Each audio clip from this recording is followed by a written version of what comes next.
আওয়ামী লীগকে নিষিদ্ধ করলে এবং নির্বাচন থেকে দূরে রাখলে দেশের গণতন্ত্র বাধাগ্রস্ত হবে, আপনি যদি একটু বলতেন। দেখেন, আওয়ামী লীগ হচ্ছে সব থেকে বড়, সব থেকে পুরাতন দল। আওয়ামী লীগ, আপনি যে কথাটি বললেন, বাংলাদেশকে স্বাধীন করেছে। আওয়ামী লীগকে বাদ দিয়ে আমাদের কোটি কোটি ভোটার আছে, তাদেরকে বাদ দিয়ে একটা নির্বাচন, এটা কারো কাছেই গ্রহণযোগ্য হবে না। আহ, আমাদের দেশের জন্য আন্দোলন করতে হবে। আমরা আন্দোলন করতে চাইনি, আমরা সংঘর্ষ চাই না। তবে আমাদেরকে কোনো দিকেই আহ, কোনো আহ, কি বলবো, আহ, পথ দেওয়া হচ্ছে না এখন। আমাদের আন্দোলন ছাড়া আর কোনো উপায় নেই।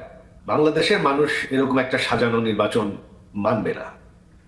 আজ হোক কাল হোক মানুষ রাস্তায় নেমে পড়বে, এটা তারা মানবে না।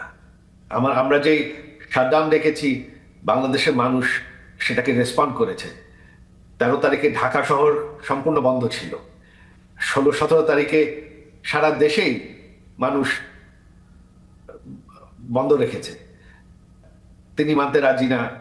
দেশের মানুষও এখন ভীষণ অসন্তুষ্ট। দেশে কোনো আইন শৃঙ্খলা নেই, অর্থনীতি একদম নেমে গেছে।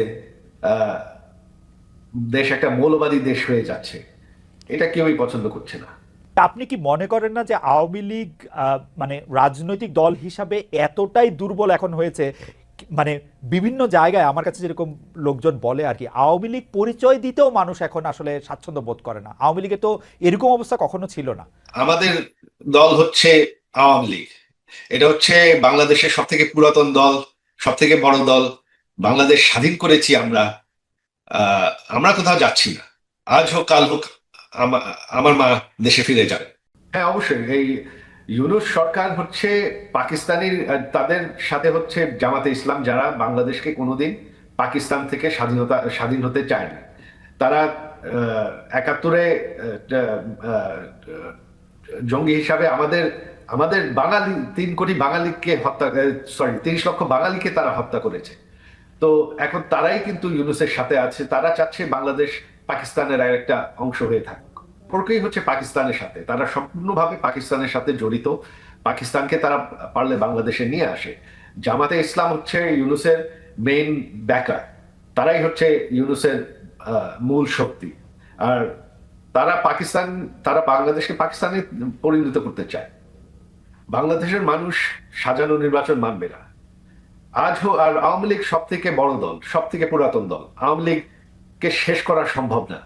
আজ হোক কাল হোক একদিন আওয়ামী লীগ ফিরে আসবে, এটা হবে। এখন তো বাংলাদেশ সরকার সম্পূর্ণ অবৈধ, এটা তো আমাদের সরকার না। এখানে তো বিশ্বাসের কোনো প্রশ্নই ওঠে না।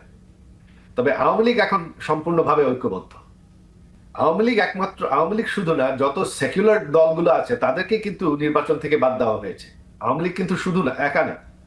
তো সেকুলার ফোর্স যদি আপনি বাদ দিয়ে মৌলবাদীদেরকেই ক্ষমতায় আনতে চান একটা সাজানো নির্বাচন করে, তাহলে তো অবশ্যই ভারতের জন্য একটা ভয়ঙ্কর পরিস্থিতি হবে। জনাব মির্জা ফখরুল ইসলাম আলমগীর মনে করছিলেন যে ইউএনবির খবর অনুযায়ী আওয়ামী লীগ মানে ইউএনবির খবর থেকে আমি যা জানলাম সেটা হচ্ছে যে আওয়ামী লীগকে নিষিদ্ধ করলে এবং নির্বাচন থেকে দূরে রাখলে দেশের গণতন্ত্র বাধাগ্রস্ত হবে এবং তিনি আওয়ামী লীগকে নিষিদ্ধ করার পক্ষে নন। ভার্চুয়ালি বিএনপির আমি দ্বিতীয় বলবো না তৃতীয় বলবো আমি ঠিক জানি না, কিন্তু বিএনপির নীতি নির্ধারকদের একজন তো বটেই উনি, এবং সর্বোচ্চ নীতি নির্ধারকদের একজন। তিনি মনে করছেন যে আওয়ামী লীগ এখন মাঠছাড়া হলেও তাকে ব্যান করা সেটা গণতন্ত্রের জন্য, রাজনীতির জন্য ভালো হবে না। আপনার বিশ্লেষণ একটু শুনতে চাই।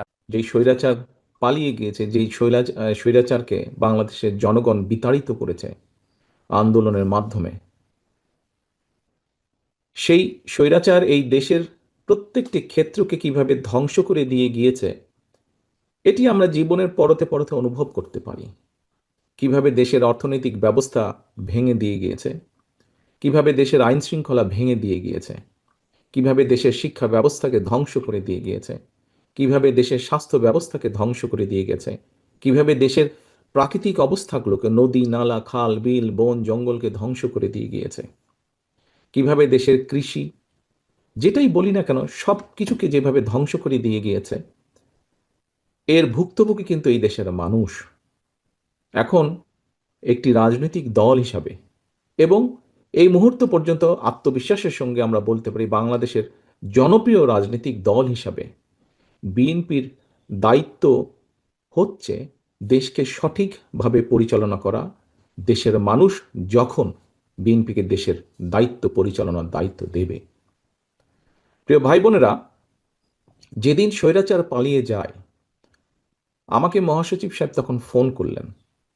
ফোন করে বললেন যে জাতীয় সরকার গঠিত করলে ভালো হয় কিনা, অথবা আমরা জাতীয় সরকারে যাব কিনা। তখন বিভিন্ন রকম একটা হেফাজত কন্ডিশন।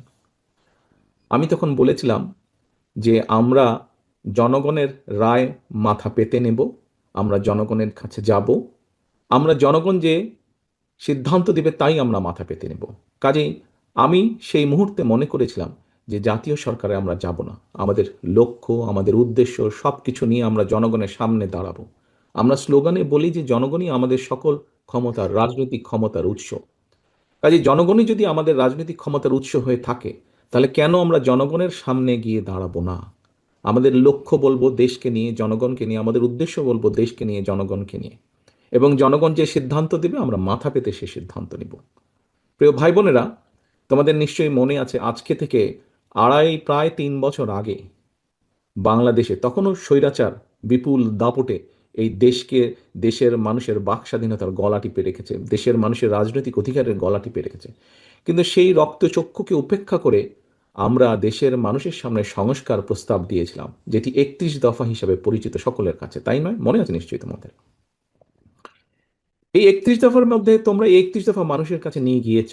আজকে আমরা 31 দফার ভেতর থেকে বিভিন্ন শ্রেণীর মানুষের কিভাবে আমরা ভাগ্যের পরিবর্তন ঘটাতে পারি, সংক্ষেপে তোমাদের সামনে আজকে 8টি সাবজেক্ট উপস্থাপন করা হয়েছে। এর মধ্যে আছে, এখানে এক বোন বলেছে আহ, সে ক্ষুদ্র জনগোষ্ঠীর প্রতিনিধিত্ব হিসেবে বলেছে। তার প্রশ্নটি অন্যরকম ছিল। অন্য অন্য অনেকেই বলেছে, শিক্ষা নিয়ে বলেছে, অনেক কিছু নিয়ে বলেছে। দেখো, বাংলাদেশ যখন 1971 সালে স্বাধীন হয়, সেই স্বাধীনতা যুদ্ধে লক্ষ লক্ষ মানুষ যুদ্ধ করেছে, লক্ষ লক্ষ মানুষ প্রাণ দিয়েছে যুদ্ধে। অর্থাৎ দেশটি স্বাধীন করার জন্য কিন্তু লক্ষ লক্ষ মানুষকে এক কাতারে এসে দাঁড়াতে হয়েছে।